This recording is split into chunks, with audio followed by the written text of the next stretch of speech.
Les métiers qui font partie de la service à la personne.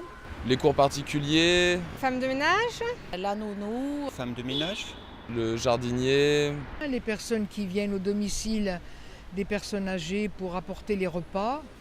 2 € en plus, pour une fois, ça passe, mais si c'est au quotidien, effectivement, là, ça devient plus possible. les gens vont hésiter, voire ne plus pouvoir demander ces services-là. Ah, je suis contre. Ouais. Contre qu'on augmente les prix parce que même pour les gens qui travaillent dans ce métier-là, ils vont être moins demandés. On décourage l'investissement, on pénalise la réussite. une augmentation de 2 € de l'heure pour des cours qui peuvent être de fréquence assez soutenue, peut-être peuvent amener les personnes à réfléchir autrement et à aller sur des cours particuliers d'étudiants, mais sans passer par des boîtes spécifiques aux cours particuliers. Il va y avoir plus de gens qui travaillent en noir, ça c'est sûr. C'est évident.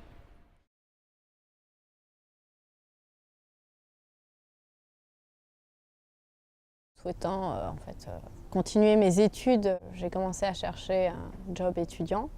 C'était soit un emploi dans un magasin, soit faire du service à la personne et notamment garder des enfants. Étant payé plus que le SMIC, la suppression de la base forfaitaire aura un impact sur mon activité et sur soit la diminution des heures de travail, soit la proposition du travail au noir. Ne plus être déclaré, c'est donc sortir déjà du cadre légal, c'est ne plus cotiser et c'est aussi ne pas avoir le droit au chômage si jamais le contrat s'arrête. La crise a déjà impacté le service à la personne. Ça m'a touchée puisque je travaillais pour une famille qui était plutôt de la classe moyenne et qui n'avait pas non plus les moyens, de faire appel à mes services. Eh bien, c'est aussi une remise en cause des études, de la poursuite des études. Aussi, ça me permettait de me nourrir, de me loger, et donc il y a forcément un impact sur mon quotidien. Je suis enseignante d'anglais et d'allemand, tous âges confondus.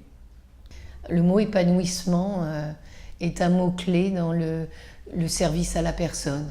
Une langue étrangère en plus, c'est toujours un plus qui s'ajoute et qui va nous ouvrir d'autres portes de compréhension de notre monde. Si le changement de fiscalité devait intervenir, je crois que ce qui est un petit peu triste, c'est que cela deviendrait limité à seulement des personnes qui peuvent vraiment se le permettre de prendre justement ce type de cours particulier et ça deviendrait extrêmement rude pour tout le monde, je crois, dans notre métier. Aider, soulager, on se sent indispensable et c'est ce côté-là qui me plaît. J'adore le ménage. L'heure de ménage va augmenter du fait de passer au forfait au réel. Donc automatiquement, le client va baisser ses heures. Il y a beaucoup de clients qui, du fait de la réduction des heures de leurs prestations, vont vouloir avoir une employée au noir. Donc soit nous, faire moitié déclaré, moitié au noir.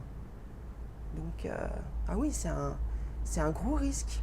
Et c'est ce qui va se passer, automatiquement. Il faudrait ne pas accepter.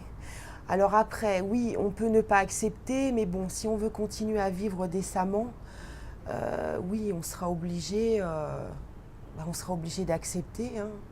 Donc on va retomber dans le système je fais parce que je suis obligée, donc sans protection, plus de fiches de paye, plus rien, plus de prêts bancaires, plus d'accès au crédit. Et on a aussi l'impression, quelque part, de devoir retourner à une sorte d'esclavage.